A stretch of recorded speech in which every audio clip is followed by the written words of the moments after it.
Olha, a pandemia do novo coronavírus mudou o planejamento de muitos casais que já estavam com data e hora marcada para subir ao altar e fazer o tão sonhado sim, cumprir o sim diante de muita gente. Já pensavam em casamento, mas decidiram esperar essa turbulência passar para voltar a planejar essa união. E é justamente para ajudar você que o Bom Dia Responde, pensando em casamento, traz orientação sobre os diversos tipos de comunhão de bens, separação de bens, os chamados contratos de casamento. A gente conversa aqui no estúdio para tirar dúvidas com o advogado, vice-presidente do Instituto Brasileiro de Direito da Família, aqui no Tocantins, Guilherme Augusto Martins Santos. Bom dia, doutor Guilherme. Bem-vindo. Bom dia, Josielma. Obrigada por nos atender. Doutor Guilherme, normalmente a gente pensa que só tem um tipo de regime de bens no casamento, que é o de comunhão parcial, aquele que quem entrou com muita coisa ou com pouca coisa, é só a partir dali que começa a contar para a partilha dos bens. Numa eventual separação, que ninguém casa planejando separar. Mas há outros tipos de regime de bens. Sim, Josielma, hoje na verdade está disponível 4 regimes de bens e além disso, além desses 4 regimes de bens, é possível você pensar em um regime que se adeque à sua realidade, que considere as suas particularidades ali patrimoniais, o seu planejamento patrimonial. Hoje temos a comunhão parcial de bens, temos a comunhão universal de bens e a separação total de bens e ainda um 4º regime que seria muito desconhecido ainda, que é o regime da participação final dos aquestos. Para pessoa de negócio, para grandes empresários, é um regime mais adequado. E você que está nos acompanhando, se quiser participar dessa entrevista, tirando suas dúvidas, ainda não escolheu que tipo de regime de bens vai vigorar aí no seu casamento, talvez você nem está preocupado com isso, né? Está contando só com a união mesmo, mas a gente tem que se planejar para a vida inteira.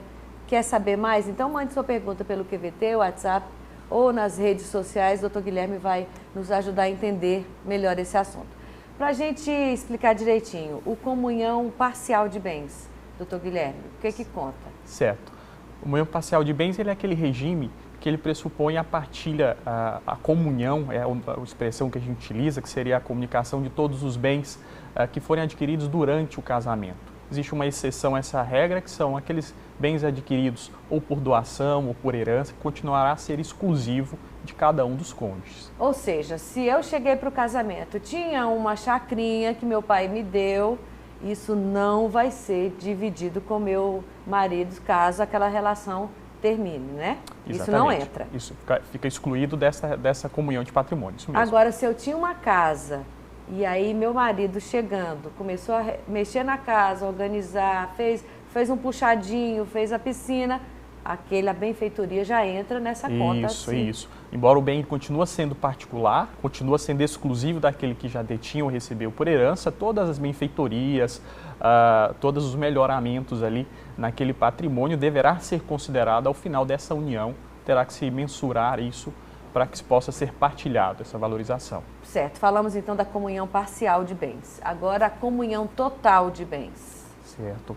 Neste regime, Josielma, aqui todo o patrimônio ele vai ser comum do casal, independentemente do momento que foi adquirido, se foi antes ou depois do casamento, assim como aquela doação, aquela herança também, que na comunhão parcial não entraria, aqui faz parte dessa comunhão, tudo vai ser comum do casal. Agora é mais raro as pessoas usarem ou adotarem esse regime de bens, né, doutor Guilherme? Sim.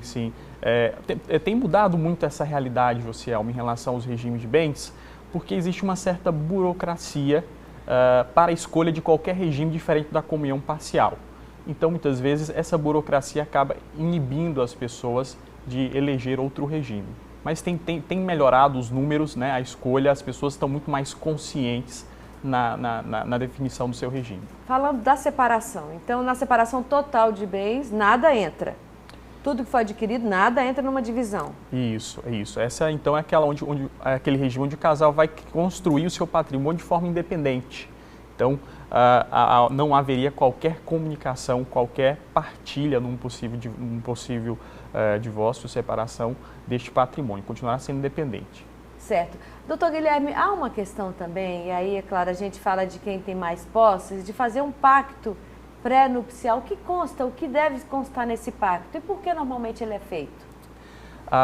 O que a legislação determina, Joselma, é que qualquer regime de bens, diferente da comunhão parcial, esse pacto antinupcial ele é obrigatório.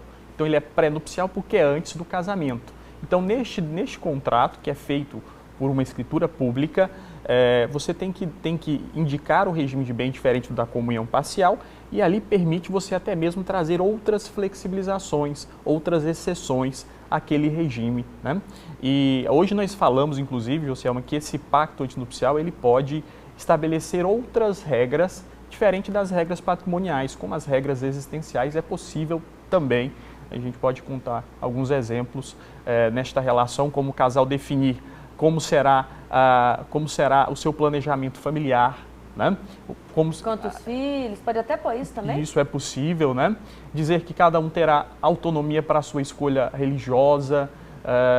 O casal também poderá estabelecer compromissos domiciliares que cada um vai assumir dentro dessa responsabilidade aí, dentro do casamento. Então, dentro dessa ideia da autonomia das partes contratar, desde que você não tenha regras ali que prejudique a dignidade das pessoas ou que vai contra a lei, existe uma possibilidade maior de se definir outras relações para além das relações patrimoniais.